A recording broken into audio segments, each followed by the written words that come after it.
우리 옆에 계신 분과 함께 인사하겠습니다. 잘 오셨습니다. 사랑하고 축복합니다.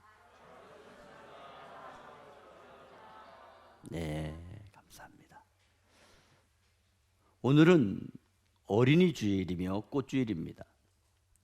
오늘 봉독한 말씀을 가지고 자식은 여호와의 주신 기업과 상급이라는 제목으로 함께 은혜를 나누겠습니다. 먼저 기업이라고 하는 말은 삶의 생존이 걸린 터전을 말씀하는 것입니다. 기업을 통해서 삶에 필요한 제품을 생산하고 그 제품을 판매하는 일을 통해서 경제적인 유익을 얻게 되는 것입니다. 그런데 하나님께서 주신 자식이 하나님께서 주신 기업이라고 말씀하셨습니다. 아주 흥미로운 말씀이지요. 제품을 생산하고 제품을 판매하는 일을 통해 경제적인 유익을 얻는 것이 기업인데, 그런 기업이 바로 하나님께서 주신 자식이라고 말씀하고 있는 것입니다. 또 상급이라고 하는 것은 맡겨진 일을 잘했다고 인정해서 받게 되는 응분의 대가를 말합니다. 상급을 통해 삶의 참 보람과 가치와 기쁨을 맛볼 수 있는 것입니다.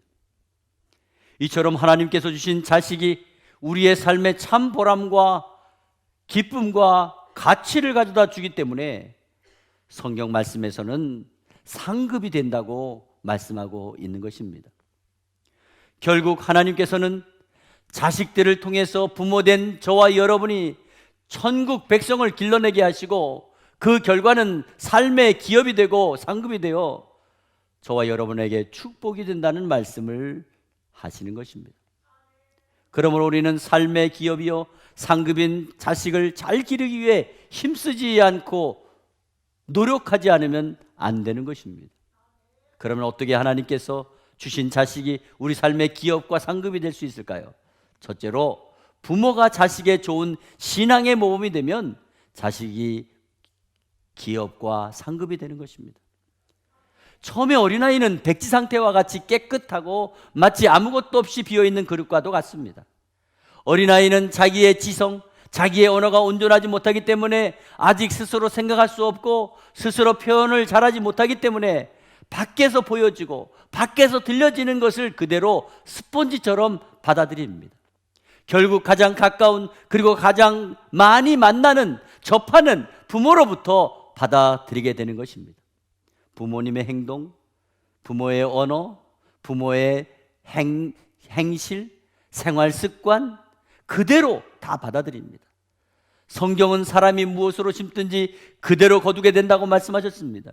부모가 자식을 기를 때 자식에게 어떤 모범을 보여주느냐 하는 것이 나중에 자녀의 인격과 성품을 거두게 되는 것입니다.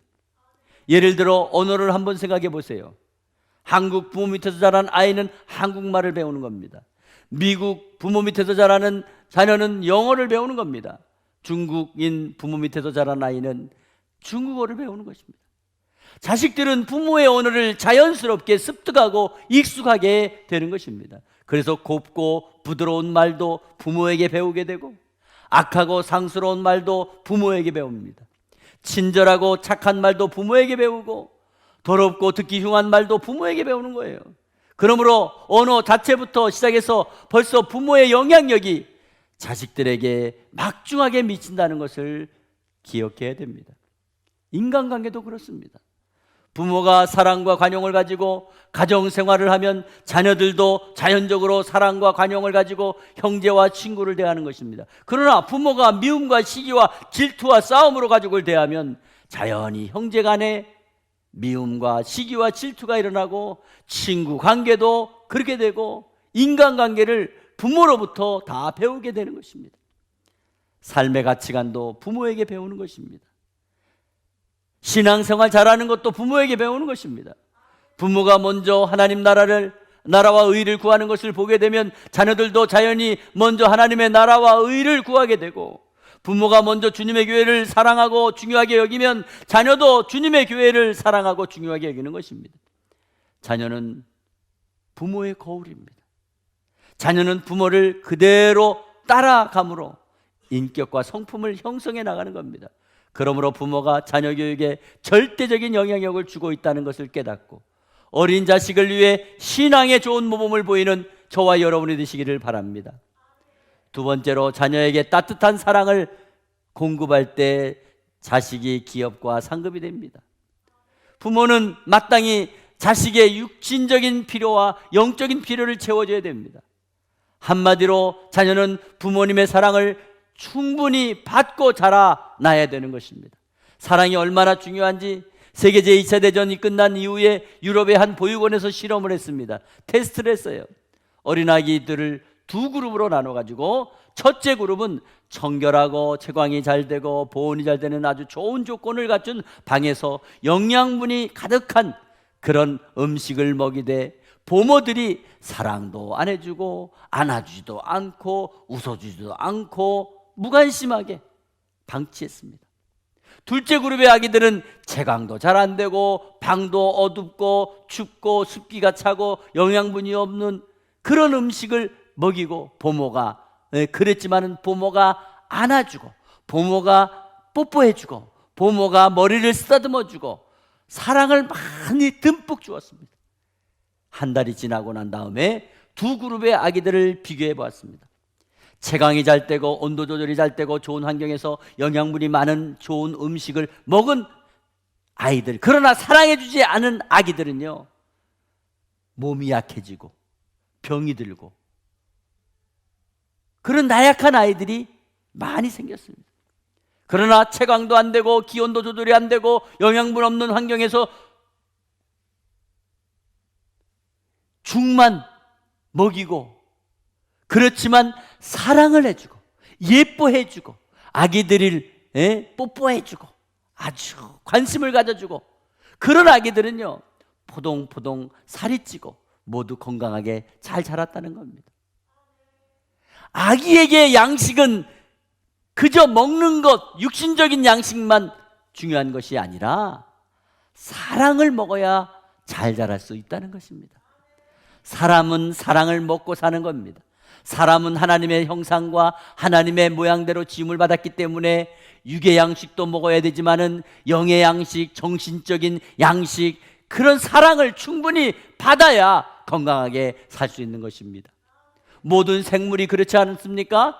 태양의 빛과 수분을 골고루 잘 받아야 잘 자라는 것처럼 우리의 자식도 따뜻한 부모의 사랑과 온기와 책임을 통한 사랑을 느끼고 자라야 잘 자랄 수 있는 것입니다. 그러므로 부모의 사랑을 많이 주어야 우리 자식이 기업이 되고 상급이 되는 줄 믿으시기 바랍니다. 세계적인 동화작가 안데르센은요, 원래 동화를 잘 쓰지 못했다고 합니다. 그가 어려서 글을 쓰면 그것을 읽은 사람들이 하나같이 안데르센에게, 안데르센, 넌 절대 글 쓰지 마. 다른 일을 찾아봐. 너는 전혀 재질이 없어. 이렇게 말했다고 합니다. 그러나 똑같은 글이지만 어머니에게 보여주면 안데르센의 어머님은, 이야, 안데르센 너무 재밌다. 너 너무 글을 잘 쓴다. 아, 감격적이야. 라고 말을 해서 그때부터 안데르센은 다른 사람 보라고 글을 쓰는 것이 아니라 엄마에게 칭찬과 즐거움을 받고 엄마 보라고 동화를 쓰기 시작했다고 합니다. 그것이 점점 발전되어 나중에 세계적인 동화 작가로 성장하게 된 것입니다. 어머니의 사랑과 칭찬과 격려가 안데르센을 세계적인 동화 작가로 만든 것입니다. 이태리의 선악가 카르소도 한 번은 반에서 선생님이 물었습니다. 카르소, 너는 장차 뭐가 될 거니? 그때 예, 저는 성악가가 되겠습니다. 그때 아이들이 책상을 두들기고 배꼽 잡고 웃더랍니다. 심지어 선생님도 웃으면서, 헤이 카르소, 너 같은 목소리 난데 성악가는 어려울 것 같은데, 이렇게 말했어요. 그때 카르소는요 울면서 집에 왔습니다. 그리고 엄마에게 얘기했습니다. 엄마는 이야기를 다 들었어요. 그리고 카르소, 애들이 책상을 두들기고 배를 안고 복수하는 것은 굉장히 좋은 일이야. 선생님이 내가 성악가가 안 된다고 말하는 것도 좋은 말이야. 왜냐하면 너는 보통 목소리가 아니거든. 아주 특성 있는 목소리야. 내가 평범한 목소리라면 아무도 안 웃을걸? 그리고 선생님도 칭찬해 줄걸? 그러나 너는 아주 특별한 목소리이기 때문에 사람들이 아직 이해를 못해. 그러니 내 목소리를 잘 개발하면 너는 세계적인 성악가가 될 수 있어. 그런 어머니의 격려에 카리스는 굉장한 용기를 받았어요. 그리고 음악을 계속 공부하고 연마해서 위대한 성악가가 되었던 것입니다. 여러분, 우리 자식들이 하나님께서 주신 기업이 되고 상급이 되게 하려면 그들에게 꿈과 희망을 심어주는 칭찬과 격려와 응원을 보내주시기 바랍니다. 세 번째로, 자식에게 올바른 신앙교육을 시켜야 자식이 기업이 되고 상급이 됩니다. 교육 중에 가장 중요한 교육은 신앙교육입니다. 하나님을 공경하고 예배하는 신앙, 그 교육이 가장 중요합니다. 어린아이들에게 먼저 주일 성수를 가르치고 11조를 가르치고 예배를 가르치고 봉사를 가르치고 가정예배를 드리는 것을 먼저 익숙하게 하는 것이 중요한 것입니다. 오늘 본문 말씀에 하나님이 세우지 아니하시면 세우는 자의 수고가 헛되고 여호와께서 지키지 아니하시면 파수꾼이 잠을 자지 않고 지켜도 허사라 그랬습니다. 하나님께서 인정하고 붙잡아 주시는 그런 인생이 기업이 되고 상급이 되는 줄 믿으시기 바랍니다. 미국의 아동 교육 전문가 폴 디마이어는 1세에서 만 6세 사이에 인격이 80% 형성된다고 했습니다. 1세에서 만 6세 되는 사이에 부모와 같이 지내며 부모가 가정예배, 주일성수, 11조, 교회 봉사를 가르치면 그 자식들이 그것을 받아들이고 평생 하나님 섬기는 삶을 산다는 것입니다. 말라기 3장 17절 말씀에 만군의 여호와가 이르노라, 내가 나의 정한 날에 그들로 나의 특별한 소유를 삼을 것이요 또 사람이 자기를 섬기는 아들을 아낀같이 내가 그들을 아끼리니 말씀했습니다. 이처럼 부모가 자기 자녀들을 소중히 여기고 신앙교육을 잘 시키면 하나님도 그 사람을 하나님의 자녀로 아껴주시고 하나님의 사랑하는 백성으로 삼으신다고 말씀하신 것입니다. 하나님을 자기의 백성으로 삼은 백성은 복이 있다고 말했습니다. 하나님을 경외하고 십계명을 철저히 지키고 하나님을 받들어 살도록 교육하면 그들이 반드시 온 세계의 영광을 나타내게 될 것이라고 말씀하셨습니다. 성경은 그가 나를 사랑한즉 내가 그를 건지리라, 그가 내 이름을 안즉 내가 그를 높이리라 말씀하셨습니다. 우리는 어린 자녀들에게 하나님 공경과 예배를 가장 중심적인 교육으로 가르쳐야 됩니다. 이것도 1살에서 6살까지 그 사이에 철저하게 집에서 교육해야 됩니다. 학교에서는 이런 교육하지 않습니다. 잠언 22장 6절 말씀에 마땅히 행할 길을 아이에게 가르치라, 그러면 늙어도 그것을 떠나지 아니리라 말씀하셨습니다. 어린아이 때 신앙교육을 통해 정직하고 성실하도록 권면하고 부모에게 효도하고 공경하는 것을 가르쳐주는 것입니다. 학교에서 이런 것 안 가르쳐요. 집에서 부모로부터 배워야 되고 직접 교훈해야 됩니다. 더구나 오늘날 고등학교, 대학교 입시 때문에 인성교육은 뒷전에 두고 학교 교육, 지식교육에만 내맡기고 있는 것은 너무나 위험한 일입니다.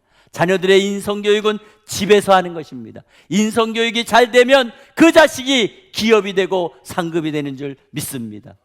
네 번째로, 자식의 환경과 친구의 관심을 가져야 자식이 기업이 되고 상급이 됩니다.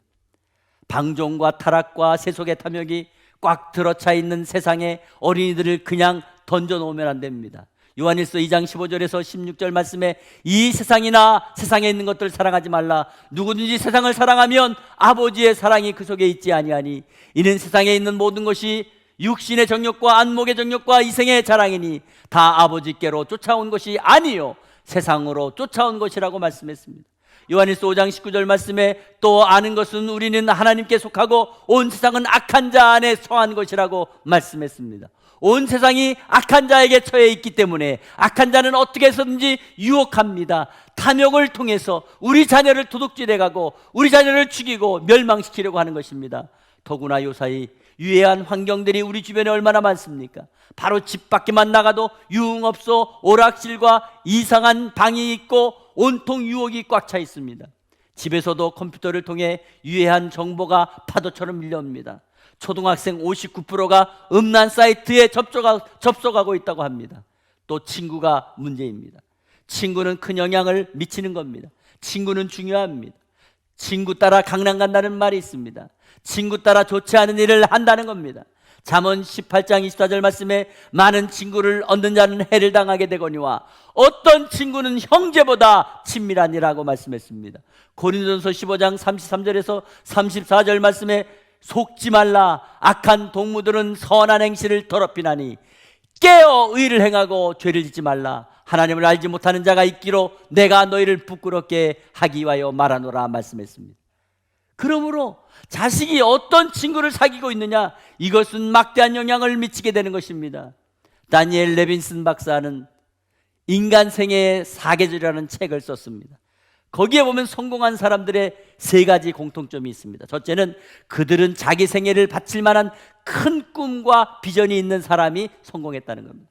두 번째로는 그들의 앞길을 가르쳐준 훌륭한 선생님이 있었다는 것입니다. 세 번째로는 그들은 좋은 선배가 있었을 뿐 아니라 최소한 한 명의 좋은 친구가 있었다고 하는 공통점이 발견된 것입니다. 그렇습니다. 올바른 친구는 올바른 길로 이끌어주는 것입니다.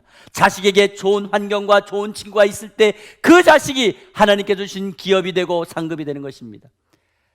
마지막으로 자식을 위해 늘 기도하고 축복해야 자식이 기업이 되고 상급이 되는 것입니다. 우리가 다른 것은 다 기도하면서 자식을 위한 기도를 소홀히 할 때가 많습니다.